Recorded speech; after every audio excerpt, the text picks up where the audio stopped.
Good morning to dear student. Welcome to ABM online classes. I am your sir Chetan Sharma. For the RBSC board class 10 subject science or chapter running, chapter name is immunity system and blood group. There is the 3 mark of this chapter according to the RBSC board. बच्चों ये RBSC board के according 3 number का chapter है और तीनों के तीनों बहुत इजी क्वेश्चन आएंगे, VSA type, very short answer type.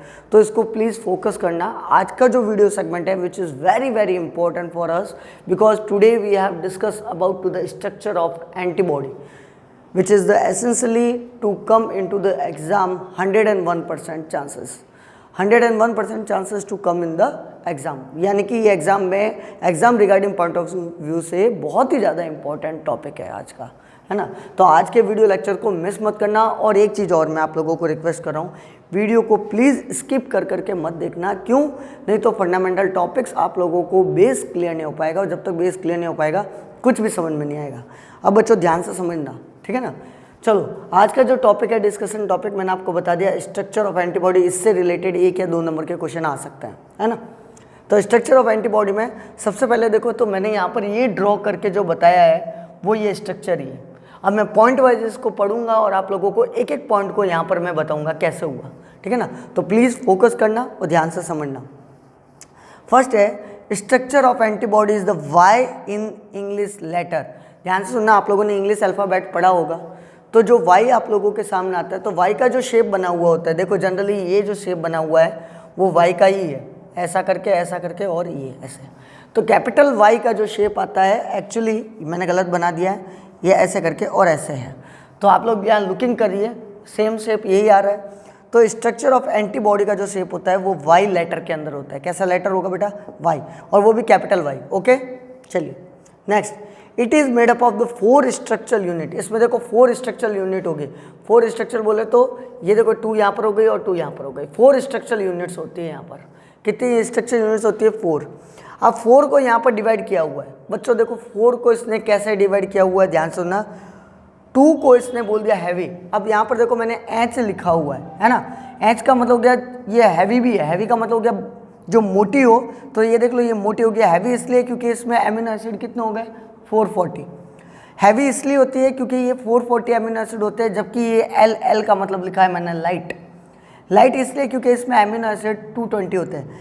Heavy के साथ साथ में ये लार्ज भी है. देखो इसका कंपैरिजन करो तो ये बड़ी है और ये छोटी है. तो हैवी होने के साथ साथ में 440 एमिनो एसिड होने के साथ में ये लार्ज भी होती है. तो आप हैवी और लार्ज दोनों बोल सकते हो. जबकि ये लाइट होने के साथ में स्मॉल है, तो ये लाइट भी होती है स्मॉल भी होती है. लाइट क्यों है? क्योंकि इसमें only for 220 amino acid he present है. इसका जस्ट हाफ है, देख लीजिए, है ना. तो यहाँ पर ये जो होगी वो स्मॉल होगी, ये जो होगी वो लार्ज होगी. तो वापस से देख लीजिए एक बार. 2 are heavy and large and other 2 are light and small. आप लोगों को दिख गई होगी. सभी में इसी तरह की बनाई मैंने बच्चों. देखो यहाँ पर भी ये इस तरह की है. ये हैवी हो गई, ये क्या हो गई है? स्मॉल, है ना. ये हैवी हो गई, ये स्मॉल हो गई, यानी कि लाइट हो गई. ये वापस हैवी हो गई और ये वाली कैसी हो गई है? लाइट हो गई. तो आप लोगों को पता चल रहा है कि हर एक में सर ने 2 को डिवाइड किया हुआ है. तो इस तरह से आप लोगों को पता चल गया. नेक्स्ट आ जाता है a dimer HL is formed by the polypeptide chain. अब देखो डायमर का मतलब क्या हो गया वो भी मैं बता देता हूँ आप लोगों को.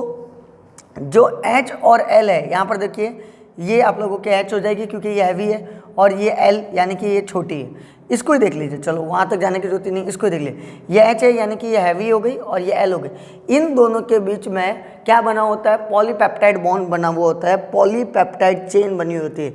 अब ये पॉलीपेप्टाइड होता है क्या, मैं आप लोगों को बता. पॉली का मतलब होता है मैनी, पेप्टाइड का मतलब होता है लिंकेज, या कि आप लोग बता दीजिए एमिनो एसिड की चेन.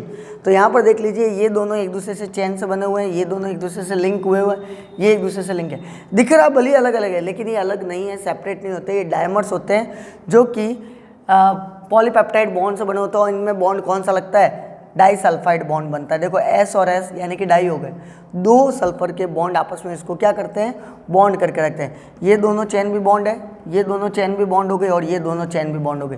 हर एक चेन एक हैवी होगी तो एक स्मॉल होगी, एक हैवी होगी तो एक स्मॉल होगी और एक हैवी होगी तो एक स्मॉल होगी. हैवी स्मॉल बोलो मेरा मतलब वो है हैवी और लाइट, एक ही बात है. चलिए ये भी पॉइंट क्लियर हुआ. अब आगे जाते हैं. अब इसको डायमंड्स बोल दीजिए, हेवल्स बोल दीजिए, एक ही बात है ना. अलग अलग बुकों में अलग अलग आएगा. नेक्स्ट ले लेते हैं, 2 dimers are connected by disulphide bond. आगे यहाँ पर 2 डायमर्स आपस में किससे कनेक्ट होते हैं, डाइसल्फाइड बॉन्ड से कनेक्टेड होते हैं। तो ये देख लीजिए, ये डाइसल्फाइड बॉन्ड है जो कि इसको क्या कर रहा है, कनेक्ट करके रख रहा है ना। आगे बढ़ते हैं, each half fraction formed by the 1H and the other is L is the polypeptide chain. देखिए यहाँ पर अगर मैं एक चेन की बात करूँ, इसको ही मैं बात करूँ, तो यहाँ पर क्या होगा, each half fraction form by the 1H and the other is the L polypeptide chain. एक तो होगा वो H से बना होगा, एक होगा वो L से बना होगा। तो देखिए यहाँ पर H है, यहाँ पर L है, यहाँ पर सेम सीक्वेंस है, यहाँ पर H होगा, यहाँ पर L होगा। H होने का रीज़न मैंने आपको बता दिया क्या होगा। यहाँ पर H किसकी वजह से है, हैवी किसकी वजह से है, क्योंकि यहाँ पर 440 अमीनो एसिड्स होते हैं। L इसलिए लाइट इसलिए क्योंकि यहाँ पर 220 अमीनो एसिड है। सेम सीक्वेंस में यहाँ पर आ जाइए, यहाँ पर 440 है और यहाँ पर 220 है। यहाँ पर देख लीजिए 440 है, यहाँ पर 220 है। तो ये आप लोगों को पता चल गया। नेक्स्ट आगे चलते हैं, देयर आर द 2। अच्छा, हैवी चेन में कितने होंगे, 440 अमीनो एसिड्स होते हैं, लाइट चेन में 220 अमीनो एसिड्स प्रेजेंट होते हैं। अब यहाँ पर देखो बच्चों, आप लोगों को 2 वेरिएबल रीजन आप लोगों को देखने को मिलेंगे। ये देखो जो मैंने यहाँ पर बीच में ये सेपरेट लाइन बनाई है, ये देखो यहाँ पर और यहाँ पर ये सेपरेट लाइन, एक्चुअली ये 2 रीजन को, 2 पार्ट को बताती है। अब ये 2 पार्ट क्या हो गए वो भी देख लीजिए। एक होता है वेरिएबल पार्ट या वेरिएबल रीजन और एक होता है कांस्टेंट रीजन। अब वेरिएबल का मतलब क्या हो गया, इसकी वैल्यू बदलेगी, बार बार चेंज होगी। कांस्टेंट का मतलब क्या हो गया, जो एक जैसा ही रहेगा, सेम वैल्यू रखेगा, है ना। तो वेरिएबल इसलिए होता है बच्चों, ध्यान से सुनना। ये देखो यहाँ पर जो मैंने ये जो बनाया है, ये हमेशा क्या होगा, वेरिएबल होगा, इसको वेरिएबल बोलोगे। यानी जो NH2 से कनेक्टेड है वो हमेशा वेरिएबल है, ध्यान रखना। यह NH2 है तो ये वेरिएबल होगा, यह NH2 है यानी कि एमाइन है तो ये वेरिएबल है, यह NH2 है तो ये, देखो मैंने लिखा हुआ भी है वेरिएबल। तो जो NH2 से कनेक्टेड होगा, जो एमाइन से कनेक्टेड होगा, NH2 को बोलते हैं एमाइन, तो जो एमाइन बॉन्ड से कनेक्टेड है वो वेरिएबल होगा। एक्चुअली वेरिएबल होने के पीछे रीज़न क्या है, क्यों, क्योंकि ये क्या करते हैं, जो वेरिएबल जो एमाइन ग्रुप से जुड़े हुए होते हैं वो ही जाकर एक्चुअली एंटीजन से जाकर लड़ते हैं। यानी एंटीजन से जाकर अगर कोई रिएक्ट करेगा तो वो ये वाला पार्ट करता है, बाइंडिंग करने का काम करता है। ध्यान सुना, एंटीजन मैंने आप लोगों को प्रीवियस वीडियो में बताया था। एंटीजन का मतलब वो फॉरेनर पार्टिकल्स हो गया जो बाहर से आ रहा है, पैथोजन कोई भी हो सकता है, बैक्टीरिया हो सकता है, फंगी हो सकता है, कोई भी हो सकता है, जो आपकी बॉडी में डिजीज कॉजिंग लेकर आ रहा है। तो वो पैथोजन यानी वो एंटीजन से, फॉरेनर मैटर से फाइट करने के लिए या बाइंड करने के लिए जो जाता है वो ये वेरिएबल रीजन, जबकि ये कांस्टेंट है, यानी कि ये कहीं नहीं जाएगा। नीचे वाला रीजन कांस्टेंट कहलाता है। देखो बच्चों मैंने यहाँ पर लिखा हुआ है कांस्टेंट, यहाँ पर इसको मैंने बताया हुआ कांस्टेंट, यहाँ ये कांस्टेंट हो जाएगा, यहाँ ये कांस्टेंट हो जाएगा, देखो ये लिखा हुआ है। तो कांस्टेंट रीजन कहीं नहीं जाता है, कांस्टेंट रीजन वहीं रहता है। एक्चुअली कांस्टेंट रीजन एक फ्रेगमेंट क्रिस्टलाइन फॉर्म होती है। कांस्टेंट रीजन हमेशा क्या होगी, फ्रेगमेंट क्रिस्टलाइन फॉर्म होगी, जिसको FC से डिनोट किया जाएगा, जो कि मैंने आप लोगों को यहाँ पर लिखा है।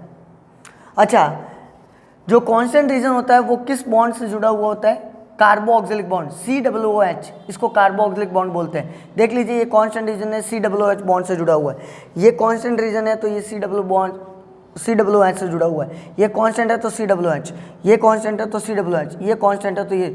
ऊपर वाला हमेशा वेरिएबल होगा, जो वेरिएबल होगा वो NH2 से जुड़ा हुआ होगा, जो वेरिएबल होगा वो किससे जुड़ा होगा, NH2 से। अब यहाँ पर आ जाइए, वेरिएबल यानी कि FAB। अब ये FAB का मतलब क्या, फ्रेगमेंट एंटीजन बाइंडिंग। मैंने अभी आपको बताया था जो NH2 से जुड़ा हुआ होगा वो वेरिएबल होगा और यही वेरिएबल एंटीजन से जाकर बाइंड करेगा, जुड़ेगा, तो इसलिए इसको FAB बोल सकते हैं। It is found toward the NH2 fraction. ये किससे जुड़ा हुआ होता है, फाउंड टूवर्ड, किसकी तरफ होगा, वेरिएबल रीजन NH2 की तरफ, यानी एमाइन ग्रुप की तरफ। जबकि यहाँ पर आ जाइए बच्चों, it is the found toward COH fraction. ये देखो COOH, यानी कि ये नीचे की तरफ होगा COH, यानी यहाँ पर जो कांस्टेंट जो होगा रीजन वो हमेशा कार्बोक्सिलिक ग्रुप से जुड़ा हुआ होगा। NH2 एमाइन ग्रुप हो गया, COH कौन सा हो गया, कार्बोक्सिलिक ग्रुप हो गया। ठीक है बच्चों, तो कार्बोक्सिलिक कांस्टेंट होता है, NH2 हमेशा एमाइन हमेशा क्या होता है, वेरिएबल होता है। यहाँ एंटीजन बाइंडिंग हो गया, FC का मतलब मैंने अभी आप लोगों को बताया, FC यानी कि ये क्रिस्टलाइन होता है, यानी ये चिपका हुआ होता है। ओके बच्चों, आई होप आज का वीडियो आप लोगों को अच्छे से समझ में आया होगा और बहुत अच्छा भी लगा होगा। मैंने मेरी पूरी ट्राई की है। अगर एक बार इस वीडियो को नहीं समझ में आया हो तो वीडियो को रिवाइंड करना, एक बार वापस से स्टार्टिंग से देखना, एक एक चीज़ को सुनना, उसको कॉपी में नोट करना, बहुत अच्छे से समझ में आएगा। मैंने बहुत मेहनत की बच्चों इस ड्रॉ को बनाने में वगैरह करने में। आई होप आज का वीडियो पसंद, और मेरी मेहनत अगर आप लोगों को अच्छी लगी हो तो प्लीज़ कमेंट सेक्शन में ज़रूर लिखना, मुझे मोटिवेट मिलेगा। मैं आगे और अच्छे अच्छे वीडियो आप लोगों के 10th स्टैंडर्ड के लेकर आऊँगा। Okay, thank you.